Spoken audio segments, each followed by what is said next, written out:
In this video, I'm going to be going over my top easy to introduce into your life tips to increase longevity. Swap out your ultra-processed meats, so things like sausage, hot dogs, deli meats. They're high in carcinogens, so nitrites and nitrates, and opt for things like grass-fed, grass-finished beef, pastured chicken, eggs, and then good quality dairy. Processed meats have been around for a long time, but they've really evolved with adding in other crazy ingredients as the years have gone on. If you take a look at like the whole curing process, that like just to give you an example, if you go to Italy and you look at the curing process, it's quite different from what we do here in America.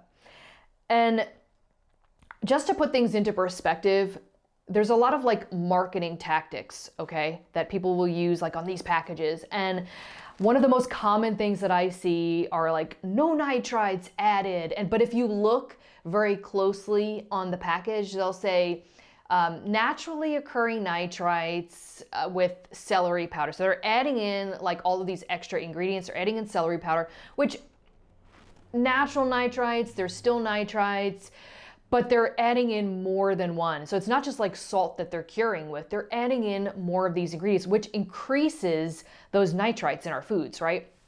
So there's a lot of different things that go into play, but marketing is definitely huge for that. Deli meats, and I get it, like I used to freaking eat deli meats as a kid, growing up in New York. I mean, there's so many great delis, and I have so many great memories, but like those foods were not quality foods. Those were not the type of like meats that our ancestors were creating, that we're making, right? So completely different. But these are known carcinogens. Nitrites are known carcinogens. And the quality of the food that we eat, especially when we're dealing with like animal products, really matters. And so that term, you are what you eat, is really more closer to the truth than we really initially thought. And, you know, one of the things I think we can talk about now is just like the whole prevalence of hormones here in the beef, right? And so lately I've been posting a lot on kind of talking about the prevalence of all of these treated meats, but also marketing techniques. So I'm going to give you a couple examples. Let's talk about eggs really quickly, okay? Because I think that's super important, and that's like another thing is I'm trying to bring awareness and really kind of give people knowledge. It's never based in fear. And so I hate when I see other videos talking about like they're very fear-based, but they don't give you good options. That's not my point here. My point is to give people knowledge and to educate. And so this way, if people choose to, there's no judgment on my part, but if they choose to, this way they have better knowledge and they can make better informed decisions when they go grocery shopping. And that is kind of like where I come in. That's like my whole passion. You know, I do help people get into better shape, but also make better food choices. And it really all comes down to the source. Another factor too with these, like I said, we're gonna talk about the eggs in just a second, but people think they have this misconception that basically this type of food, or good sourced eggs or pastured eggs or grass-fed, grass-finished beef and pastured chicken is actually more expensive. But if you source it right and you get it from the right place, in some cases you will actually be spending less. And I found this out just recently because let's talk about eggs now, right? So you've got a few different types of eggs. You've got your cage-free eggs, or you've got just the regular eggs, right? Just regular eggs, which we already know, they debeak them to prevent them from fighting. They're in cramped conditions. They can feed them antibiotics if they get sick. But I'm going to give you the differences in just a second. Now, the marketing technique comes in where they say no hormones added. Well, that was outlawed in chickens for years now. Beef, no. Beef is very prevalent. The USDA and the FDA, they allow hormones in beef. It's very prevalent. So unless they state there are no hormones, you're almost guaranteed there are definitely hormones in there. And so with these eggs, you're gonna get like your regular eggs, right? Where they're just really bad conditions. And then you've got something which is a very big marketing technique these days, cage free. Okay, cage free, all that means, and sometimes you'll even see cage free organic. So organic just means they're fed an organic feed. Cage free just means, and some companies have been more transparent about this, and I did go to Walmart and I did check this. I think it was like Marketplace Eggs or something like that, where they let you guys know, hey, but it's in little tiny writing, and they're like, cage free has access to, not in cages, but in a fully enclosed, so they tell you they're in an enclosed barn, but they have some access to outdoors. And what that usually implies is that there is some type of like fenced in area where they can sometimes look up at the sun. All right, but they're not out there in the field. They're not eating grass, plants, and bugs. They're like, usually it's like dirt because it's such a confined small area. And they're not living their best lives. These chickens have like a sucky life, and they're most likely, a lot of them have to de-beak. You can look that up. It's where they shave the beak. It is a very painful process for the chicken. It's not humane. Now, if it's labeled organic, then what they do is, if it is true organic and if they are certified, then they actually have to, if they have to feed it any type of antibiotics because they get sick, then they have to remove that chicken from the program, not breeding, but from the egg program or from the chicken meat program, whatever product it is, right? They have to remove them from that. If it isn't organic, it doesn't matter, right? So then you've got pastured, and pastured organic is what you really want. And I'll tell you why the organic part is important. And I think this is something, and I actually learned this from a farm not too long ago, because I wasn't too sure of the organic term, but I always like to dive deeper and look at my resources, right? So basically organic with chickens that are pasture raised. So pasture implies that they have free range, literally free range. They're out enjoying, they're living their best chicken life. They're eating the bugs, they're eating the grass, the plants. They're literally getting most of their nutrients out there, and they're higher in vitamin D. They've got more nutrients. The yolk is going to be beautiful. Even the white is going to be more intact, and it's just such a clear difference. And so organic is basically implying that in addition to that, when they need to, they supplement with organic feed. And the reason why feed, you're gonna probably be like, well, why Christina, why is organic feed even needed if they're truly pasture raised? Well, that's a great question, and that's what I wanted to find out. So they have to put that, or you want organic, because what happens is, unless you're living in a climate where there is no harsh winters, and you've got year-round, like Florida would be great. I think Florida chickens, obviously are going to be more pasture-raised longer, because they don't have these harsh winters where a lot of these plants are dying down. And so when you're dealing with places where there aren't much plants in the winter months, then they're going to have to supplement with some sort of feed. And that's just the common reality. So it's not saying that they're not pasture raised. It's just, in addition, during those harsh winter months when plants are low, when they're really, because even I used to raise chickens, and I'm going to tell you right now, when it's cold outside, they don't want to come out as much. They want to stay in that warm little coop, and they get out for a little bit, but they don't spend a large portion. And so I think that's just something to keep in mind and something to be aware of, right? Now we're going to talk about grass-fed grain-finished and grass-fed grass-finished beef, which there is a difference, and also same thing with organic, right? So grass-fed can be grain-finished. It can, unless they otherwise state it, it can be grain finished. And that just means they're just fattening up the cow before the slaughter. Even if they raise the cattle initially on grass, and then most of their adult life, they transfer them to grains, they can still label them grass-fed. Now, some have started putting like 100% grass-fed, but then some companies I noticed don't disclose if it's grass-fed, grass-finished.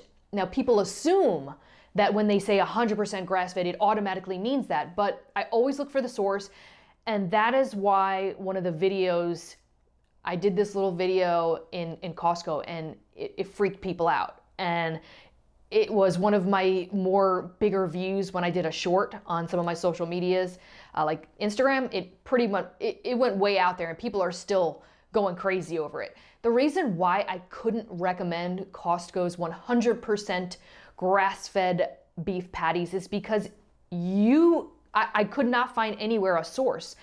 I wanted to know the source. And like, I couldn't with a good conscience, unless I can verify something, I could not with a good conscience actually recommend that. And I think, that kind of like woke some people up. Well, you should be able to know your source. Transparency is really everything. So why can't we know the exact source? So that's something that I didn't want to create fear, but it's really good to make people aware, because this way they can make better informed decisions. So grass-fed, grass-finished, often if you can find your stuff from a ranch. I found a great local ranch here in Texas. It's actually called Native Beef. So if you're here in Texas, check them out. They're in Mineral Wells, and they're phenomenal. They are very transparent. You can go on their farm. I could go there, pick up the beef. Very transparent. And that's really what we should be supporting. Not like these major freaking supermarkets and mass producing plants.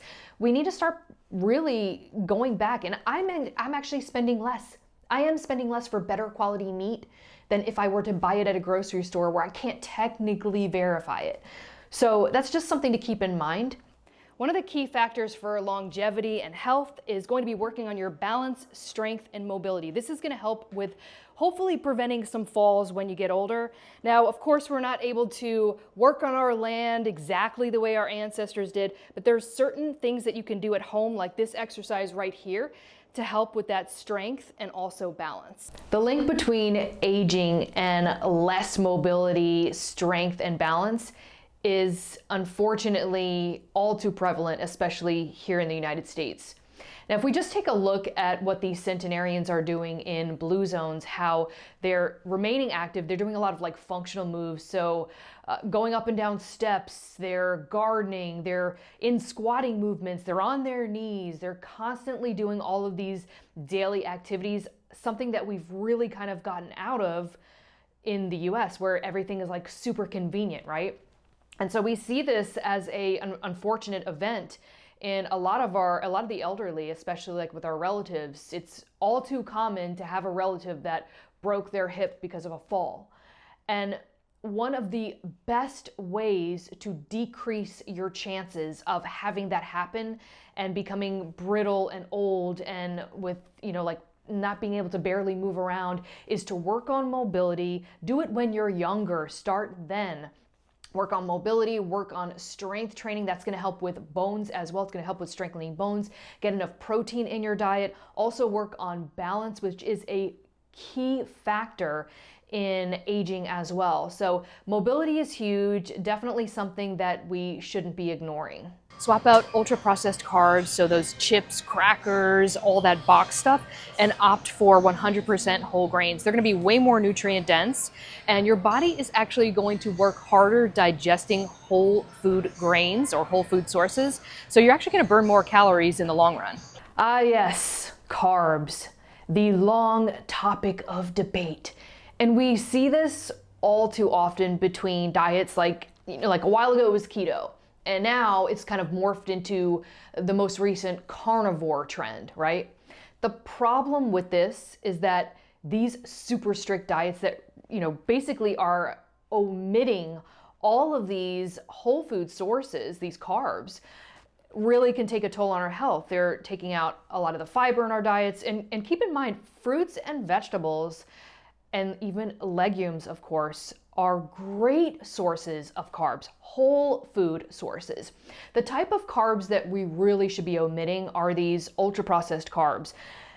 And the problem that we're seeing here in our, the problem with, everybody being on all these crazy different diets because of all of these health conditions, these autoimmune diseases, everything that we can think of under the sun, all these different sicknesses is here in the US. It's more prevalent here, and that is because we have abused our bodies over the years by eating all of these ultra processed foods. And if you grew up like I did, a child of the 80s, where I would say ultra processed foods were pretty much very prevalent, and you know exactly what I'm talking about. I mean, I think it was at its worst during this time. So I grew up on those foods. I could have easily eaten a whole friggin' bag of chips by myself and still been hungry. And that's like the whole point here. These carbs that are being marketed in the grocery stores that we're seeing that are super prevalent are things that are not going to fill us up. And you want to know something really shocking? This was so crazy to me. So I did a recent video and it's on YouTube, so just check that out. But I did a video going to Walmart. And I totally didn't plan this, but I actually went during the time where they needed to stock up. So they were very low on stock. And so I thought about it and I was like, this is actually even though I was thinking initially I wanted to be full stocked up so I could make a great video, I was actually glad that I went when I did, because what I was able to see was what America is, at least Americans in Texas. It might be different where you are, but I think it's probably more common than not. What I was able to see was how many of these foods what foods were being mostly consumed by these shoppers. And what I saw was it, and I say this, I'm like, is it shocking? Is it really shocking? But it was shocking to me, because instead of foods that we could technically spend less money on, and let's be real here, a bag of Doritos is going to be more expensive than buying whole grains in bulk and bagging it yourselves. Like if you go to like the bin section, if you can find a bin section in your grocery store and bag it yourself, it is going to be cheaper than buying a freaking bag of Doritos. But what was taken in all the shelves were the chips, the snacks, even the candy aisle where you're spending more, where it's still expensive, right? A lot of that was gone. And so it's like when people say, and I'm going off on a tangent here, but I think this is really important. When people say that they can't afford to eat healthy, but are purchasing all of these brand name and even off-brand, like higher expensive items that you actually need to buy more of, like chips, crackers, chocolate, like all of that stuff, it is going to be more expensive.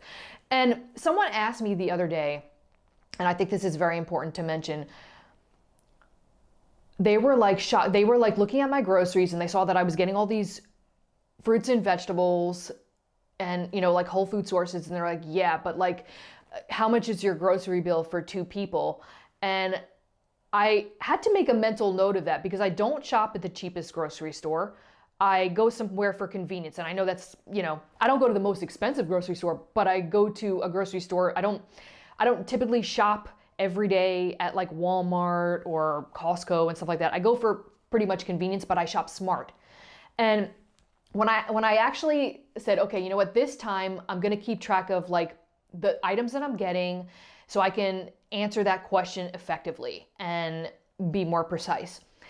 Did you know that for 2 people, for over 2 weeks of groceries, getting whole food sources, packaging some stuff myself, because there's in this grocery store that I go to, there's like this huge section of where you can source you can bag it yourself and weigh it. So you end up saving a ton of money doing it that way. I spent just under $200. I think we need to say that, just under $200. That somebody was guessing, oh, well, you probably spent over $1,000.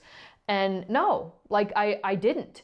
And I'm just shopping more wisely. I am very limited to the packaged items that I get. And so when we think about like these carbohydrates and these things that we're buying, packaged carbohydrates, ultra processed carbohydrates can be extremely expensive, and they're not good for you, and you end up having to eat more.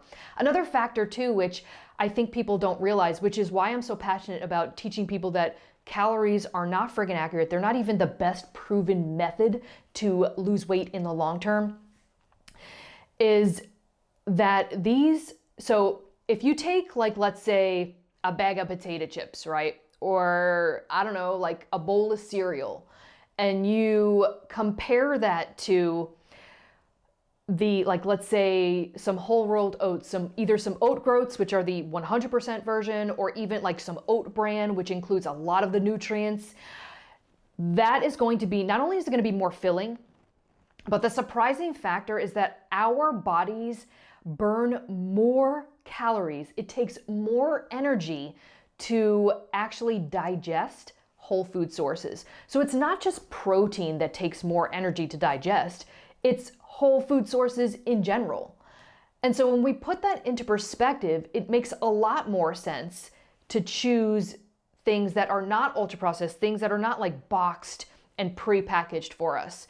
And so not only can you save money, but you're going to create a healthier gut, and overall in time, things will get easier for you. You'll be surprised at how much easier it is to lose weight, to stop like feeling like you're starving, but you're actually losing weight at the same time. I mean, there's so many different factors that go into this, but it's absolutely amazing what happens when we start to pivot away from all of these ultra processed foods, especially all of those crazy carbs. I'd like to take a moment to talk about my new all-inclusive wellness platform, Blueprint 8, launching soon. You'll have access to full-on support all throughout your journey with us, with myself and other professionals during live webinars and more. In addition, you'll gain access to unlimited recipes and not have to be on a strict meal plan or count calories.